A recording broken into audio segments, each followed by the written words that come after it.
दिल्लीचेही तख्त राखतो महाराष्ट्र माझा, ही ओळ आहे राज्याचं राज्यगीत. महाराष्ट्र माझा यातील ही फक्त ओळ नाही तर काही वर्षांनी असं सत्यातही उतरू शकतं.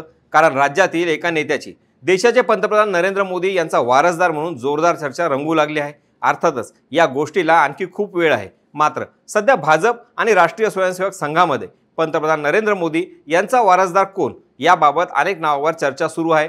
यातीलच एक नाव म्हणजे राज्याचे मुख्यमंत्री देवेंद्र फडणवीस. मुख्यमंत्री देवेंद्र फडणवीस यांच्या नावाची चर्चा नेमकी का रंगत आहे? आगामी काळात ते खरंच देशाचं नेतृत्व करतील का? असे एक ना अनेक प्रश्न उपस्थित होत आहेत. तर याच प्रश्नांची उत्तरं आपण आज या व्हिडिओच्या माध्यमातून जाणून घेण्याचा प्रयत्न करणार आहोत. नमस्कार, मी स्वप्नील आणि आपण पाहतात त्याचं काय महाराष्ट्र. तर मंडळी, सध्या देशात नरेंद्र मोदी यांच्या नेतृत्वाखालील एनडीए सरकार सत्तेत आहे. यासोबतच बहुतांश राज्यांमध्ये भाजप अथवा भाजप प्रणित एनडीए सरकार सत्तेत आहे. या सर्वांमध्ये लक्षवेधी ठरली ती महाराष्ट्राची विधानसभा निवडणूक. कारण या विधानसभा निवडणुकीनंतर भाजप सत्तेतच आलं नाही तर ज्या प्रकारे फडणवीसांच्या नेतृत्वात भारतीय जनता पक्षानं 90च्या स्ट्राईक रेटसह विजय मिळवला, त्यामुळे हे यश सर्वत्र चर्चेचा विषय ठरत आहे. भाजपच्या बड्या दिग्गज नेत्यांनाही हे आतापर्यंत जमलेलं नाही. इतकंच काय तर भाजपचे राष्ट्रीय अध्यक्ष असलेले जे.पी. नड्डा यांना स्वतःच्या हिमाचल प्रदेशात देखील भाजपची सत्ता आणता आली नाही. त्यामुळं देवेंद्र फडणवीस यांच्या नेतृत्वाखाली भाजपनं महाराष्ट्रात मिळवलेलं हे यश निश्चितच वेगळं आहे आणि कौतुकास्पद देखील आहे. काही दिवसांपूर्वी जे.पी. नड्डा जेव्हा केंद्रीय मंत्रिमंडळात मंत्री झाले तेव्हा भाजपच्या एक व्यक्ती एक पद या पॉलिसीनुसार त्यांना भाजपच्या राष्ट्रीय अध्यक्षपदाचा राजीनामा द्यावा लागणार होता. त्यानंतर त्यांच्या जागी कोण अशा चर्चा सुरू झाल्या. तेव्हा देखील देवेंद्र फडणवीस यांचं नाव काही अंशी चर्चेत होतं. मात्र आता त्यांचं नाव थेट पंतप्रधान मोदींचे वारसदार म्हणून चर्चेत आहे. त्याची अनेक कारणं आहेत. 2019च्या विधानसभा निवडणुकीत भाजप सर्वात मोठा पक्ष ठरूनही त्यांना विरोधात बसावं लागलं होतं.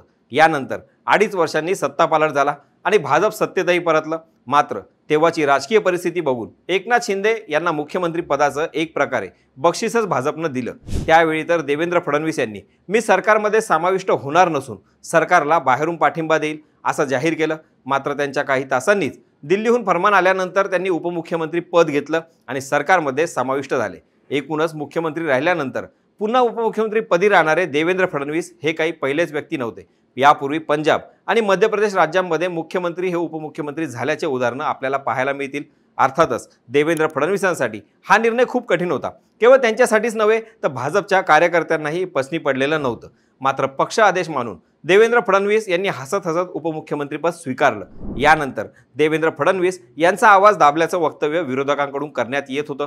उपमुख्यमंत्री पदावरून विरोधकांनी देवेंद्र फडणवीस यांच्यावर टीका टिप्पणीही केली होती. मात्र या सर्वांना प्रत्युत्तर न देता देवेंद्र फडणवीस यांनी संघटन आणि पक्षाच्या जागा कशा वाढतील यावर भर दिला आणि नुकत्याच झालेल्या विधानसभा निवडणुकीत पुन्हा एकदा देवेंद्र फडणवीस यांच्या नेतृत्वाखाली भाजपनं घवघवीत असं यश मिळवलं. भाजपनं 149 जागा लढवल्या, त्यापैकी तब्बल 132 जागा निवडून आल्या.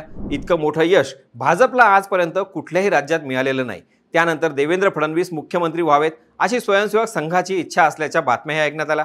एकूणच देवेंद्र फडणवीस आधीपासूनच राष्ट्रीय स्वयंसेवक संघाच्या मर्जीतले राहिले आहेत. किंबहुना आता तर ते त्यांच्या गुडबुकमध्ये पहिल्या स्थानावर आहेत. त्यामुळं आगामी काळात देवेंद्र फडणवीस यांच्याकडं मोदींचा वारसदार म्हणून पाहिलं जाऊ शकतं. यापूर्वी नरेंद्र मोदी यांच्यासह त्यांचा वारसदार म्हणून अमित शहा आणि योगी आदित्यनाथ यांच्याकडे पाहिलं जात होतं. हे दोघेही व्यक्तिमत्व राष्ट्रीय स्वयंसेवक संघाच्या गुडबुकमध्ये आहेत. मात्र ज्या प्रकारे देवेंद्र फडणवीस यांनी कमी कालावधीत मोठं यश मिळवलं, ही गोष्ट त्यांना अमित शहा आणि योगी आदित्यनाथ यांच्याही पुढे नेऊन ठेवते. सध्या देवेंद्र फडणवीस हे राज्याचे मुख्यमंत्री आहेत. त्यांना देशाच्या राजकारणात प्रवेश करायचा असेल तर आणखी खूप मोठा पल्ला गाठायचा आहे. योगी आदित्यनाथ यांनी उत्तर प्रदेशातील बुलडोझर बाबा ही संकल्पना जशी देशभरात प्रसिद्ध केली, इतकंच काय तर पंतप्रधान होण्याआधी नरेंद्र मोदी यांनी देखील गुजरात मॉडेलचाच प्रचार केला होता आणि त्याच जोरावर ते पंतप्रधान झाले. त्यामुळं देवेंद्र फडणवीस यांनाही महाराष्ट्रातील गुड गव्हर्नन्स ही संकल्पना संपूर्ण देशात प्रसिद्ध करावी लागेल.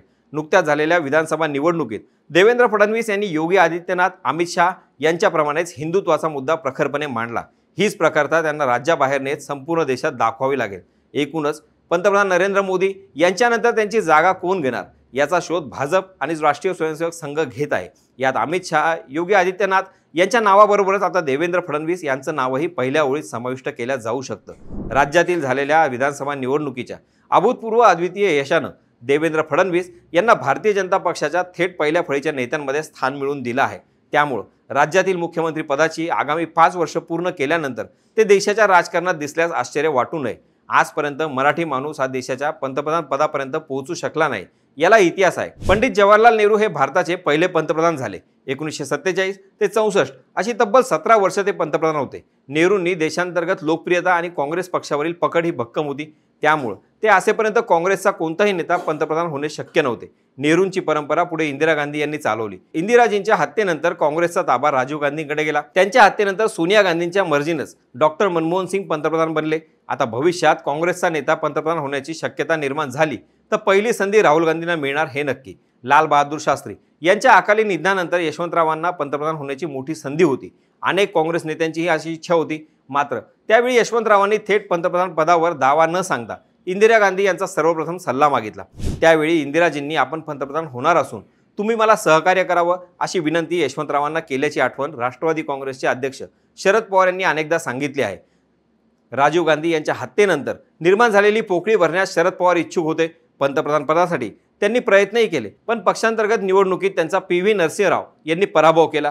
त्यानंतर राष्ट्रवादीच्या स्थापनेनंतर पवारांची पंतप्रधान पदाची दावेदारी कमी होत गेली। अशा प्रकारे वेळोवेळी मराठी माणसाची पंतप्रधान होण्याची इच्छा अपूर्णच राहिली। मात्र सगळ्या गोष्टी अनुकूल राहिल्या तर येत्या काळात फडणवीस यांच्या रूपानं महाराष्ट्राला आणि देशाला मराठी पंतप्रधान लाभू शकतो आणि तो दिवस महाराष्ट्रासाठी अभिमानाचा दिवस असेल।